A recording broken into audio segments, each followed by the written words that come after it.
good evening ka sa ating lahat. Narito na naman si Len para sa ating ika-130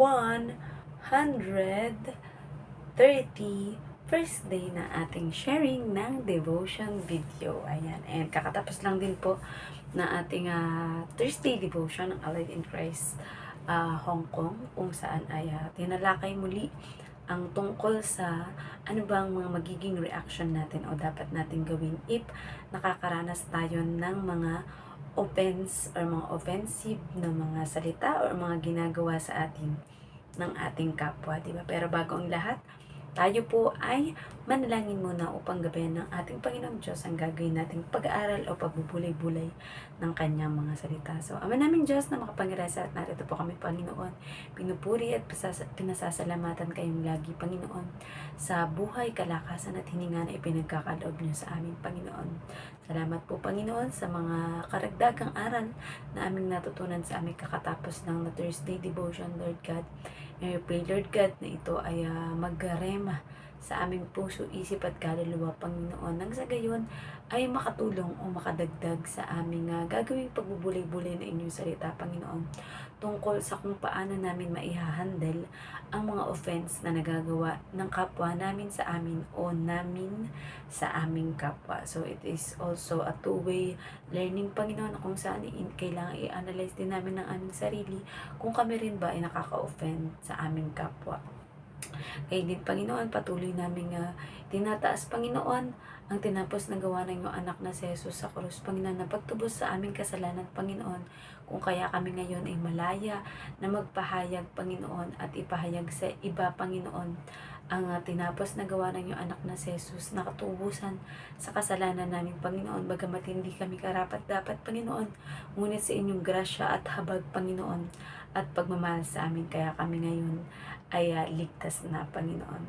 Gayun din, Panginoon, dalangin namin sa mga makakapakinig o makakabasa ng mga ginagawa naming devotion na ito, Panginoon, at pagpapayag na inyong salita, Panginoon, ay nawa, Panginoon, ay ito'y pumasok sa kanilang puso at isip, Panginoon. Nang sa gayon, Panginoon, ay magkaroon ito ng mabuting epekto sa kanila, Panginoon, na kung may mga kailangan mag-idagdag, Panginoon, sapagkat iba't iba ang sitwasyon ng bawat tao, Panginoon. Maaring iba't iba ang pagkaintindi ng bawat isa, Panginoon. Ngunit alam namin, Panginoon, na kayo ang magpapaliwanag at magpapaintindi sa bawat isa ng maayos ng inyong mga mensahe na nais ipaabot sa bawat isa, Panginoon. Salamat din po sa banal na Espiritu na siyang laging gumagabay sa aming Panginoon, sa aming pananatili dito sa mundo, Panginoon. At lalo higit, Panginoon, kayo po ang mataas, kayo po ang mapapurihan sa buhay ng bawat isa, Panginoon. At gamitin niyo lang po ang inyong mga lingkod bilang tungtungan ng inyong kalwalatian. At maging humble lamang po at magpasakop sa inyo, Panginoon. At hindi namin angkinin ang lahat ng kalwalatian at papuri ng mga tao, Panginoon. Ngunit ito ay lagi namin iaalay sa inyo, Panginoon. Kayo po ang madakila sa aming gagawin ito, Panginoon. At ayaan niyo po mapuspos ang bawat isa ng inyong banal na Espiritu. Ito po ang aming samot bilangin sa matabis sa pangalan niya, bugtong na anak na si Jesus. Amen. So, narito po yung sinasabi sa Lucas 25. Ayan. Kaya't nag-usap-usap sila. Yun nga raw mga tao na lumapit sa ating Panginoong Hesus na mga makapangyarihan. Kung sasabihin natin sa Diyos, sasabihin naman niya sa atin, bakit hindi kayo naniwala sa Kanya? Message, kaya mga pangyarihang mga taong iyon daw ay nag-usap-usap muna kung ano ang isasagot nila sa tanong ni Jesus. Dahil kapag ang isinagot daw nila ay mula sa Diyos, ang karapatan ni Juan na magbautismo, tatanungin daw ulit sila kung bakit hindi sila naniwala kay Juan. Application, ito na nga din ang sinasabi na ngayon ay ang mga makapangyarihang mga taong ito ang kailangang mag-usap-usap para sa isasagot nila. Sila ay hirap at natatakot, kaya kailangan nilang pag-usapang mabuti. Samantalang si Jesus ay kampante dahil alam niya ang mangyayari pati ang isasagot ng mga ito. Kaya importante na kung mayroon mang magtatanong sa atin, pag-isipan muna nating mabuti bago sumagot at huwag agad-agad o nagmamadali. Kaya din halimbawa kung nasa sitwasyon ka na ginigipit ng kapwa mo, kapag sumagot ka kaagad na magulo pa ang takbo ng isip mo ay posible kang magkamali. Ang karunungan ay maaari nating hilingin sa Diyos kung sa palagay mo ay wala ka nito. Dahil ang plano para sa atin ng Diyos ay para mapabuti tayo at di mapahamak at magkaroon ng masaya at maunlad na buhay. So, purihin ang pagkabasa ng salita ng Diyos, di ba? So, dito makikita natin na kung saan ay kailangan, dahil syempre maraming tao nga yung lumapit sa ating Panginoong Diyos, ay sa ating Panginoong Yesus during that time, is marami pa sila na kailangan mag-usap-usap kung ano nga ba ang magiging final answer nila sa tanong ng ating Panginoong Yesus, di ba? Pero ang nangyari nga, imbis na ating Panginoong Yesus ang matatakot sa kanilang tanong, ay ang mga tao pang ito ang natatakot kung ano yung isasagot nila, di ba? Dahil ang unang nasabi dito na option ay kapag sinabi daw nila o isinagot nila na galing sa Diyos ang kapangyarihan ni Juan na magbautismo, ay tatanungin sila ni Jesus or ng mga tao na bakit hindi kayo naniwala kay Juan, 'di ba? So, yun yung sinasabi sa atin na kapag alam natin na ang ating ipinagtatanggol, ang ating itinataas, ay walang iba kundi ang pangalan ng ating Panginoong Diyos at hindi ang sarili natin o yung umiisip tayo ng mga masasama para isakdal o 'di ba or mapahamak yung ating kapwa is hindi yan hahayaan na Diyos na mangyari o maganap. Dahil lalo na kung ang inyong nais na puksain or ipahamak ay mga anak ng Diyos, diba? So tayo na tumanggap sa ating Panginoong Yesus bilang Diyos at tagapagligtas ay kabilang na sa adopted children ng ating Panginoong Yesus, diba? Na kung saan maaari nating tawagin na Abba Father ang ating Diyos Ama dahil tayo ay kanyang mga anak na. Kumbaga na-restore na ating relationship na dati ay nagpahiwalay sa atin ang kasalanan patungo sa ating Panginoong Diyos. But once we accept the Lord Jesus Christ as our Lord and Savior, ay naroon na muli ang restoration ng ating magandang samahan at relasyon sa ating Diyos. Kaya nga, di ba, hindi kagaya dati ng mga panahon nila. Kung kailangan nila ng kapatawaran sa kasalanan, kailangan nilang bumili at mag-alay ng mga hayop na walang depekto, di ba? Tapos yun yung susunugin para mapatawad sila sa kanilang kasalanan. Subalit, yan yung kinlarify o nilinaw ng ating Panginoong Diyos sa pagparito ng ating Panginoong Yesus, di ba? Na kung saan sa kanyang pagbalik muli sa kaharian ng ating Panginoong Diyos ay maaari na tayong manalangin ng direkta sa ating Panginoong Diyos para sa paghingi ng tawad sa ating mga kasalanan na gagawa, ito man ay sinasadya o hindi natin sinasadya, di ba, or kagagawa ng ating kapwa, or if any secret petition or prayer natin na gusto natin maganap sa buhay natin, di ba? Gusto nating magtagumpay, yumaman, magkaroon ng karunungan, ano pa ba, maging sikat, or kahit ano pa man na naiisip mong nakalulugod naman sa paningin ng ating Panginoong Diyos, ay ipapangyari ng ating Panginoong Diyos. Kumbaga, hayaan niya ito na mangyari at maganap sa buhay mo. At lalong higit kung ang pinangahawakan natin ay mga pangako ng Diyos na nababasa natin sa kanya mabuting balita sa Biblia, ay hindi hayaan ng Diyos na hindi maganap yan sa iyo. Dahil sabi niya nga, ay heaven and earth might fade away or mawala ang mundo ito, ngunit ang salita ng Diyos kailanman ay hindi mawawala. Ito ay mananatili sa lahat ng henerasyon, sa lahat ng salinlahi, dahil ang Diyos ang naisin para sa bawat isa sa atin ay isang magandang plano at magandang kinabukasan, di ba? Na kung saan nais nga ng Diyos na kung ano yung nangyayari sa kanyang kaharian sa langit ay mangyari din or ma-experience din natin dito sa mundo habang tayo ay nabubuhay, diba? So, yun lang ang isang pinaka main advice sa atin or payo dito is, ayan, kapag halimbawa, ikaw ay sobrang bugso ng iyong damdamin, diba? Or sabi nga ang mga taong pag kinausap mo ay mga problemado, malungkot, gutom, or may sakit ay usually ay hindi magaganda or hindi maayos yung mga magiging desisyon nila or mga masasabi nila, 'di ba? So, kagaya dito ipinapakita sa atin na dapat kung halimbawa meron mga magtatanong sa atin, una nating gawin ay manalangin muna sa ating Panginoon Diyos. Huwag muna tayong basta magbigay agad ng sagot, 'di ba? Yung kumbaga, sabihin muna natin doon sa nagtatanong, pag-iisipan muna or magpo-pause ka muna for a while, 'di ba? Dahil para yun nga may moment ka para mag-pray as guidance and direction sa ating Panginoong Diyos, at kapag yun ay pinagkaloob na sa'yo ng Diyos at saka mo sabihin kung ano yung magiging sagot mo sa katanungan nung kapwa mo na yun, 'di ba? So, ayun lang. And syempre para kapag maayos ang ating isip sa paggawa ng desisyon o na isasagot sa mga specific na mga tanong sa atin ay hindi tayo mapapahamak, 'di ba? Kasi usually, yan ba, may nagtanong sa iyo, pagkatapos galit na galit ka, 'di ba? Ang nangyari is naging sagot mo sa kanya, "Aba, tanong man tanong, anong mainit ang ulo ko eh." Parang ganun, kumbaga, pagalit yung naging way ng pagsasalita mo sa kanya.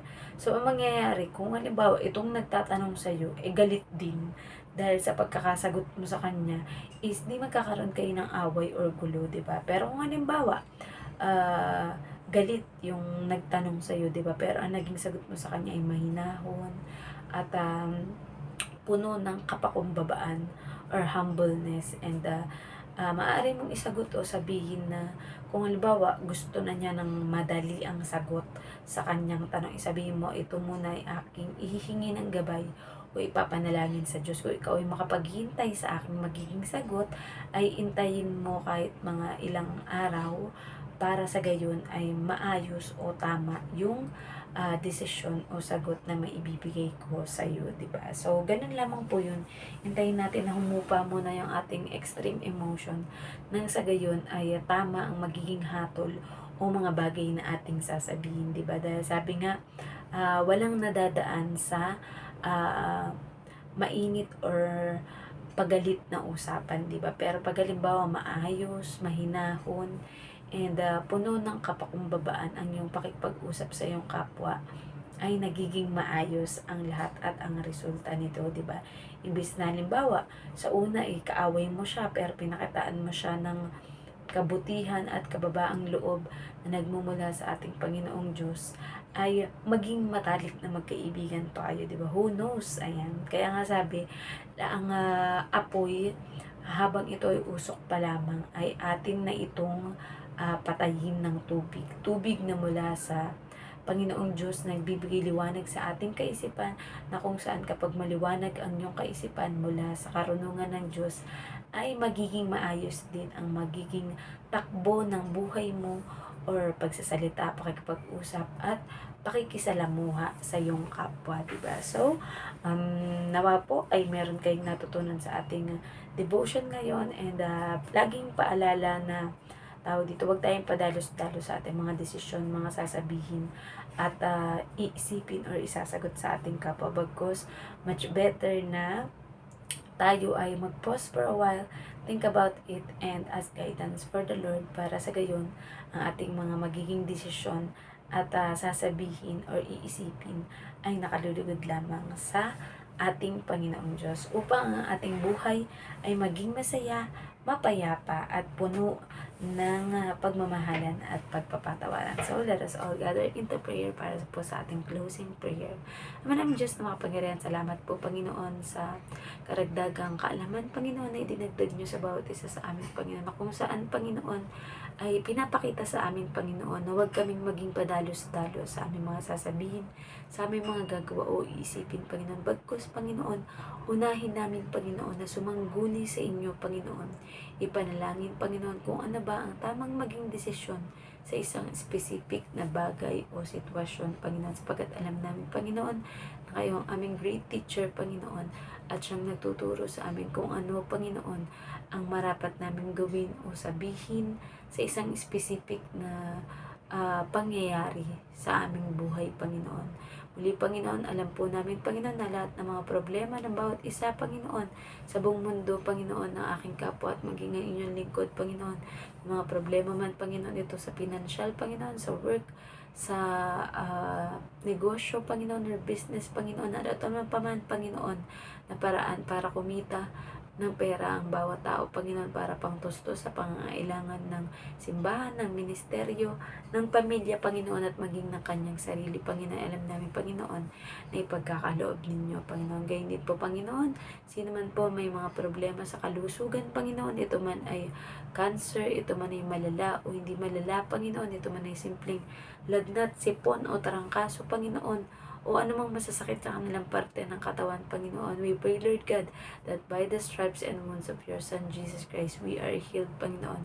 At tatanggapin na namin ang kagalingang, Panginoon, sapagkat alam namin na kayo ang nagpapalakas at nagpapatibay sa aming resistensya, Panginoon. At anumang pong sakit ng physical, emotional, or spiritual ng bawat isa, Panginoon. We pray, Lord God, na kayo ang tagapagpagaling at healer namin, Panginoon, na anuman o gaano man katindi ang mga sakit na nararanasan ng bawat isa, Panginoon, ay kayo po ang may karapatang magpagaling sa bawat isa, Panginoon. At kung maaaring gagamitin ng bawat isa sa amin, Panginoon, to lay hands to those sick people, Panginoon, sa mga kapwa namin, Panginoon, na kailangan ng mabuting pagpapayo para sa kanilang buhay or sa kanilang mga kinakarap, Panginoon, ay willing po kami, Panginoon, na magpagamit, Panginoon, upang matulungan ang aming kapwa para maging maayos ang kanyang pamumuhay, Panginoon. Gayon din po, Panginoon, sino man po sa amin, Panginoon, na may pagnanasa, Panginoon, to go therefore and make disciple of all nations, Panginoon, ay alam po namin na ang gabay at pagtulong ninyo sa amin, Panginoon, upang sino man ang aming makakausap, makikilala, o makakadaupang palad, Panginoon. Ay alam namin, Panginoon, na kayo ang naggagabay, Panginoon, upang maging maayos sa aming maging pag-usap, ang aming relasyon, Panginoon. O hanggat maaari pa ay maaari namin silang maging mga matatalik na kaibigan, Panginoon. Ngayon din ang aming kaaway, Panginoon, sino man ang aming nakakaalitan, nakakasamaan ng loob, Panginoon, o talagang hindi maunawaan sa kanilang mga desisyon, Panginoon. We pray, Lord God, that you will heal us, Lord God. You will hear our prayer, Panginoon, para sa mga kapatid na yun, Panginoon. Gayon din po, Panginoon, ang pakikisalamuha namin sa mga tao, Panginoon, ay alam namin magiging smooth sailing lang, Panginoon. At dalangin din po namin, Panginoon, ang bawat mga tao na ginagamit ninyo, Panginoon, para magbahagi at magturo sa amin ng ebanghelyo ninyo, Panginoon, to strengthen us, to refuel us, and let us, Panginoon, na magamit para sa pagpapalawig ng inyong kaharian dito sa mundo, Panginoon. Salamat sa mga buhay ng mga pastor, mga pari, mga minister, Panginoon, mga leaders, Panginoon, mga teachers, Panginoon, apostles, Panginoon, and prophets, Panginoon, na ipinagkaloob nyo magpahanggang sa panahon namin ngayon, Panginoon, na magiging isang gabay para sa mabuti pagiging tao, Panginoon, mabuting moment namin, Panginoon, habang kami dito ay nabubuhay sa mundo, Panginoon. Kaya alam po namin, Lord God, na kayo po ang siyang nag-iingat sa bawat isa sa amin, Panginoon. Ano man ang aming pagdadaanan, Panginoon, ay alam nyo na ito at hindi lingid sa inyo, Panginoon. Kaya kami po ipatuloy na nagpapasakop sa inyong kalwalatian, Panginoon, at inaasahan, Panginoon, na sa mga susunod na mga araw pa, Panginoon, ay mas lalo naming mapapalawig, Panginoon, ang iyong ministeryo dito sa mundo, Panginoon. Kayo po ang madakila, kayo po ang mapapurihan sa buhay ng bawat isa, Panginoon. At kami po ay willing lamang, Panginoon, napakinggan ang inyong tinig, Panginoon, na nais kami, Panginoon, na magkaroon ng maayos na buhay, mapayapang buhay, masaganang buhay, kahit dito sa mundo, Panginoon, na kung ano ang practice, Panginoon, ng mararanasan namin kapag kami na ang nariyan sa inyong kaharian sa langit, Panginoon. Ano pa man po, Panginoon, ang mga nakalimutang ipanalangin, Panginoon, mga kalamidad, Panginoon, ng aming mga bansa, Panginoon, bawat bansa, Panginoon, pray, Lord God, that there will be no war, Panginoon. Magkakaroon ng kapayapaan at pagpapatawaran at pag-uunawaan, Panginoon, ng bawat bansa, Panginoon. You will reunited us, Lord God, into your one mission and vision, Panginoon, na kung saan, Panginoon, ay mas lalo pa kaming maghanap, Panginoon, ng mga tao, Panginoon, na wala pang lubos na pagkakilala sa inyo, wala pang lubos na relasyon sa inyo, Panginoon, at hindi pa tiyak, Panginoon, kung saan nga ba mapupunta ang kanilang kaluluwa kung lisanin na namin ang mundong ito na pinagkaloob ninyo mula sa aming mga ninuno or kaninuno katuruan, Panginoon. Kaya Panginoon, hanggang dito na lamang po ang aking panalangin at para mapapurihan at initataas po namin ang inyong dakilang pangalan na alam namin magiging tagapagtupad o matutupad o mangyayari ang mga aming ipinagdasal sa inyo, Panginoon. Muli, binabalik po namin na lahat ng papuri at pasasalamat sa tanging pangalan ng bugtong na anak na si Jesus. Amen. Good night pa sa ating lahat and God bless. Bye-bye.